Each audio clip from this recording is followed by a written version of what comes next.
চেতনায় আমাদের হৃদয়ে স্থান দিয়েছেন বসন্তকে। বসন্ত নাকি ক্ষণিকের অতিথি, শুধু আসে আর যায়।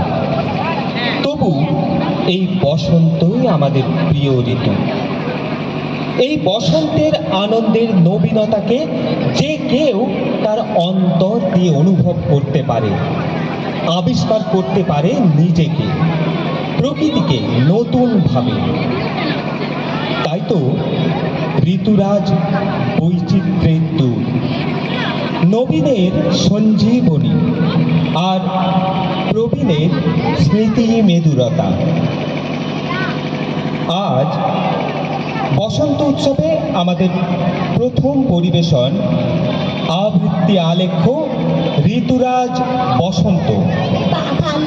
পরিচালনা ও নির্দেশনায় বন্দিতা হালদার নাগ, অংশগ্রহণে সুসানা সিংহ, দেবাঞ্জন কর্মকার, ইমন তিয়াসী, অগ্নিব গাঙ্গুলি, সৌজন্যা দিকপতি, আদিত্রী নাগ, অর্কপ্রভু গুই ও আদ্ভিক মুখার্জি।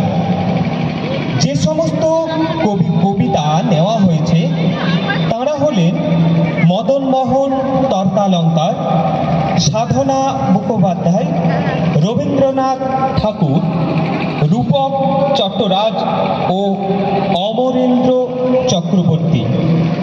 শুরু করছি আবৃত্তি আলেখ্য ঋতুরাজ বসন্ত।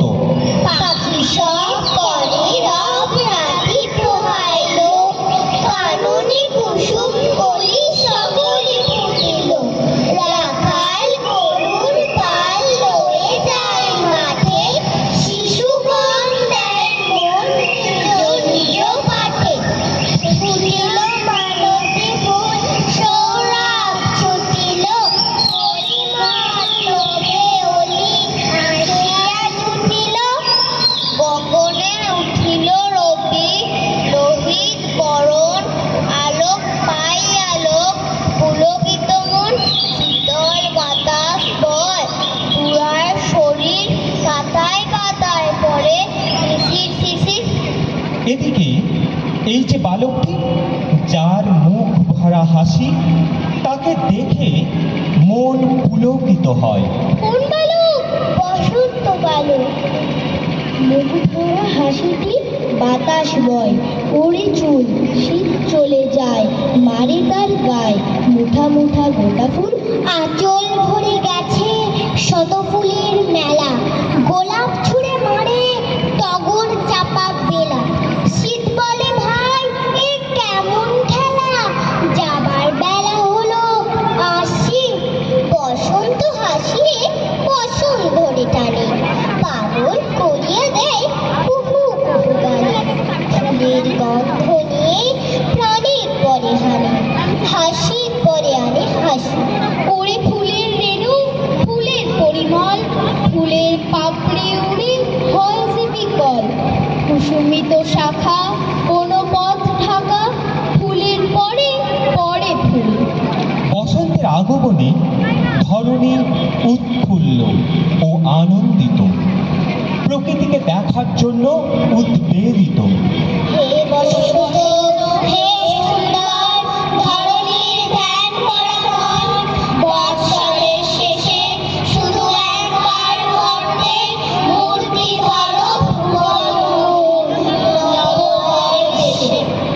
পরের দেশে বসন্তকে দেখার জন্য আমরা যেমন ব্যাকুল হই, বাগানের ফুলেরাও তেমনই ব্যাকুল হয়ে ওঠে বসন্তকে দেখার জন্য এবং আনন্দে দুলে ওঠে। বাগানে ফুটেছে আজ আলো করে জিনিয়া, বোঝাই যায় না তাকে সে যে খুশি থাকে কিনিয়া। প্রজাপতি মৌমাছি সকলেই আসছে, জিনিয়া কি তাই দেখে প্রাণ খুলে হাসছে। ফুলের প্রাণ খোলা আনন্দে হাসি দেখতে দেখতে প্রকৃতিকে সবুজে সবুজে ভরিয়ে দিতে পেঁপের বিচি পেলে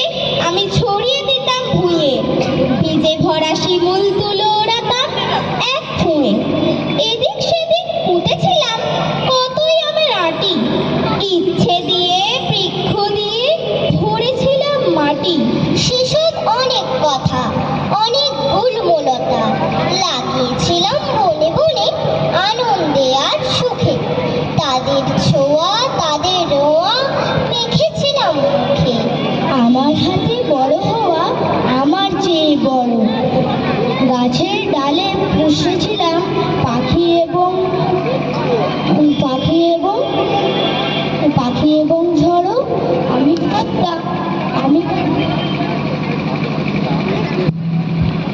আমি ভাবতাম আমি রইলাম আর এই আমার গাছ। নদীর জলে নদীর সঙ্গে যেমন থাকে মাছ, গাছের পরে গাছ মেলেছি উত্তরে দক্ষিণে। আজ দেখছি কাটবে বলে কারা নিচ্ছে কিনে।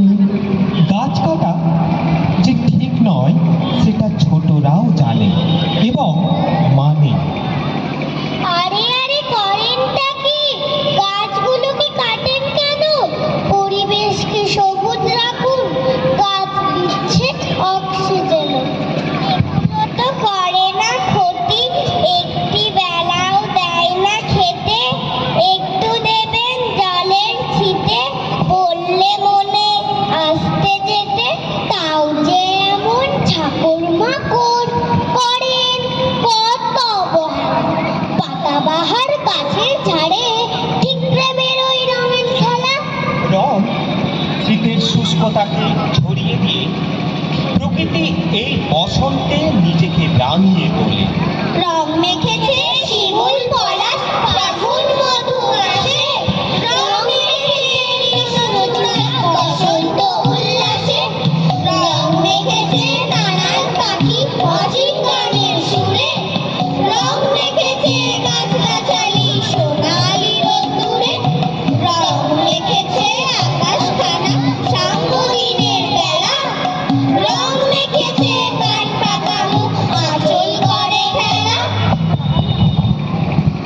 পৌরাণিক কাহিনী অনুসারে হোলিকা দহন, যা ন্যাড়া পোড়া নামে স্মরণ করা হয়, এটি মূলত অশুভ শক্তির বিনাশ ও মন্দের উপর ভালোর বিজয়ের প্রতীক।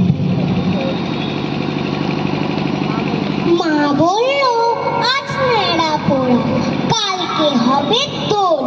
পুরীর ঘরে আগুন দিয়ে